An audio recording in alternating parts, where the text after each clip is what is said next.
Hello किसान भाइयों, आप सभी लोगों का हमारे चैनल एसएन टेक एग्रीकल्चर में स्वागत है। किसान भाइयों, आज की वीडियो में आपको पूरी जानकारी मिलेगी कि कौन से एनपीके का किस टाइम पे प्रयोग करना चाहिए। हमारी मार्केट में बहुत सारे एनपीके के प्रोडक्ट आते हैं, तो हमें कौन सा एनपीके का प्रयोग करना चाहिए। तो इस वीडियो में आपको मैं बहुत ही जल्दी आपको इन्फॉर्मेशन दूंगा कि आपको किस टाइम पर कौन सी एनपीके का प्रयोग करना है, जिससे आप एक अच्छा सही रिकार्ड पैदावार ले सकते हैं। जो हमारे किसान भाई हमारे चैनल पर नए हैं, सबसे पहले हमारे चैनल को सब्सक्राइब कर लें और हमारे वीडियो को ज़्यादा से ज़्यादा शेयर करें, जिससे जो हमारी बातें हैं सभी किसान भाई तक पहुंच सकें और हमारा खुद का एक्सपीरियंस है सभी किसान भाई तक पहुंच सके और वो ज़्यादा से ज़्यादा लाभ ले सकें। तो किसान भाइयों, अगर आपका कोई सवाल रह जाता है, आपका कोई डाउट रह जाता है, तो आप अगर पूछना चाहते हैं किसान भाई, तो आप हमें डायरेक्टली कमेंट करके पूछ सकते हैं, या हमारे फेसबुक पेज या इंस्टाग्राम पेज या हमारे ट्विटर पेज पे डायरेक्टली मैसेज करके पूछ सकते हैं। आपका जो सवाल होगा उसका तुरंत ही मैं जवाब देने की कोशिश करूँगा। तो किसान भाई, आइए हम शुरू करते हैं। तो किसान भाइयों, कोई भी हमारी फसल होती है उसमें सबसे ज़्यादा 3 पोषक तत्व होते हैं। वो एक होता है नाइट्रोजन, फास्फोरस एंड पोटास। ये 3 चीज़ें हमारी जो फसल होती है, कोई भी फसल होती है, उसके लिए बहुत ही ज़्यादा आवश्यक होते हैं। तो किस टाइम पर किस चीज़ का प्रयोग करना चाहिए, इसके बारे में आज हम बात करें किसान भाइयों। तो किसान भाई, मैं पहली बात बताना चाहूँगा आपको कि कौन कौन सी एनपीके आपको प्रयोग करना चाहिए और किस टाइम पर। काफ़ी हमारे किसान भाई प्रयोग भी करते हैं, उन्हें पता होता है, लेकिन कुछ किसान भाइयों को नहीं पता होता है। तो ये वीडियो उन किसान भाइयों के लिए है कि आपको कौन से एनपीके का सही टाइम पे प्रयोग करना है।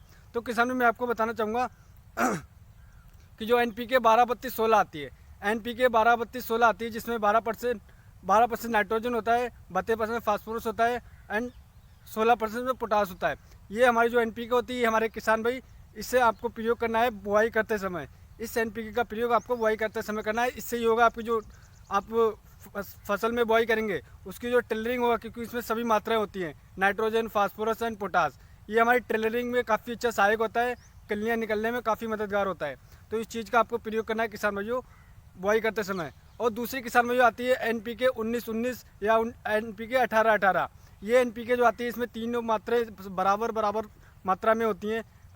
18% इसमें नाइट्रोजन होता है, 18% फास्फोरस होता है, 18% पोटास होता है। या जो 19-19 आती है, उसमें भी तीनों चीज़ें सेम होती हैं।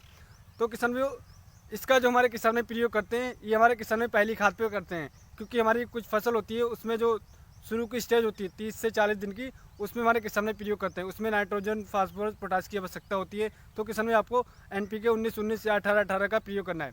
अब हम बात कर रहे थे किसान भाइयों की हमारी जो दूसरी एनपीके आती है, एनपीके 52-32 52-34, एनपीके 0-52-34। इसका प्रयोग हमें किसान भाई जो हमारे करते हैं, ये हमारे किसान भाई करते हैं कि जो जब हमारी गेहूं की फसल या हमारी कोई अन्य फसल 60 से लेकर 70 दिन की हो जाती है, क्योंकि इसमें नाइट्रोजन 0% होता है और 50% इसमें फास्फोरस होता है और 34% इसमें पोटास होता है।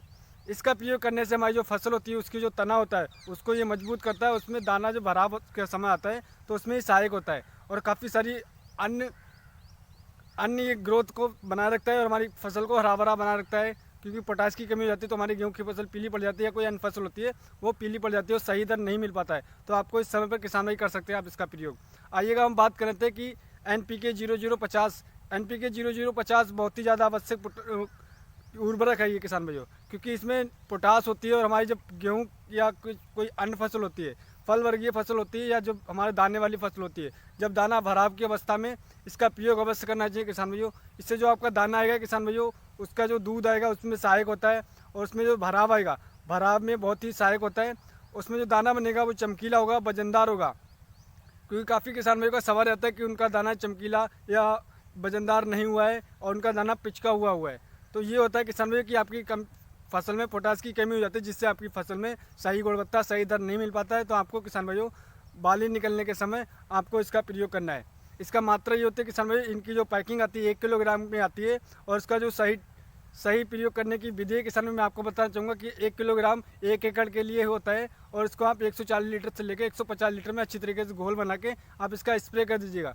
इससे जो आपकी फसल है किसान भाइयों, मैं विश्वास के साथ कह सकता हूँ आपकी फसल में बहुत ही अच्छा दर आने वाला है और आप बहुत ही अच्छा उत्पाद लेने वाले हैं। तो आशा करते हैं किसान में हमारी दी जानकारी आपको अच्छी लगी होगी। अगर आपका कोई डाउट रह जाता है या आपका कोई सवाल रहे तो आप हमें डायरेक्टली कमेंट करके पूछ सकते हैं। अगर आपको हमारा वीडियो अच्छा लगा किसान में, तो हमारे चैनल को सब्सक्राइब करिएगा और हमारे वीडियो को ज़्यादा से ज़्यादा शेयर करिएगा, जिससे जो हमारी बातें सभी किसान में तो पहुँच सके और वो ज़्यादा से ज़्यादा लाभ ले सकें। तो धन्यवाद किसान भाइयों।